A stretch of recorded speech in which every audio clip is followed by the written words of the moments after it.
আল্লাহ রাব্বুল আলামিন বলেছেন, ওয়ামা মিন দাব্বাতিন ফিল আরদি ইল্লা আলাল্লাহি রিজকুহা।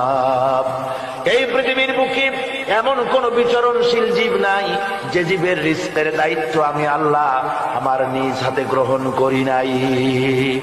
সব জীবের রিজকের চাবি আমার হাতে। কার হাতে? তাহলে ভয়টা কিসের? আপনার একটা পেট, তাই নিয়ে এত চিন্তা।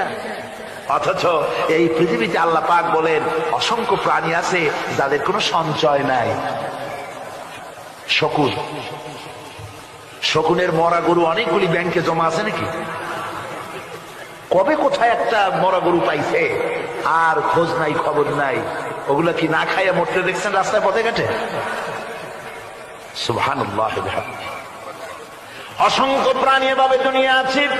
আল্লাহ রাব্বুল আলামিন বলেন যাদের কোনো সঞ্চয় নাই, যারা কোনো সঞ্চয় করে না, এ ধরনের সাপগুলি, শিয়ালগুলি, বাঘগুলি, পাখিগুলি, জলচর প্রাণী, স্থলচর প্রাণী আর অন্তরিক্ষে মহাশূন্যে উড়ে বেড়ায় যে সব প্রাণী, এ ধরনের শত সহস্র কোটি কোটি প্রাণী, তারা সকাল বেলায় খালি পেট নিয়ে বেরিয়ে যায়।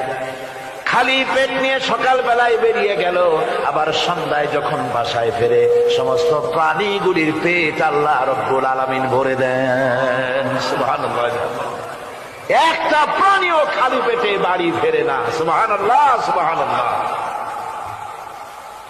অথচ তাদের কিন্তু জন্ম নিয়ন্ত্রণের ব্যবস্থাও নাই। জঙ্গলে যত প্রাণী আছে তারা কি কোনদিন মিছিল করে এসে বলেছে বাংলাদেশ সরকার আমাদের জঙ্গলের মধ্যে কোনো খোঁজ খবর তা আপনারা রাখেন না, এখানে বাচ্চা কাচ্চা বেশি হইতেছে আর খাওয়াইতে পারি না, এবার কিছু পরিবার পরিকল্পনার ওষুধপত্র পাঠান? কোনদিন বলেছে? বলে নাই, বলবেও না। কে খাওয়ায়? আল্লাহ পাক খাওয়ায়। আল্লাহ পাক খাওয়ায়।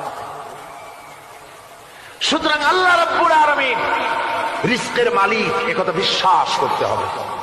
সেই বিশ্বাসের অর্থ এই নয় যে আপনি চুপ করে বসে থাকবেন আর ফেরেশতারা রান্না করে আপনারে রূপচাঁদা মাছ খাওয়াই দিয়ে যাবে, এরকম বিশ্বাস করতে হবে, কাজ করতে হবে। এর ফলে আল্লাহ রাব্বুল আলামিন রিজকের ব্যবস্থা করবেন। ঈমান আনার পর প্রথম যে কোয়ালিটিটা হবে সেই কোয়ালিটি হচ্ছে পার্সোনালিটি, আত্মসম্ভ্রম, আত্মমর্যাদা।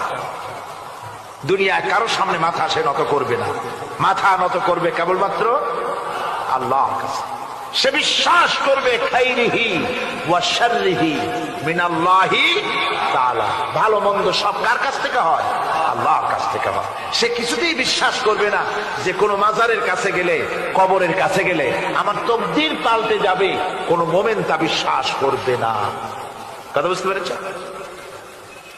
ভালো করার মন্দ করার সত্তা মালিক আল্লাহ সুবহানাহু ওয়া তাআলা।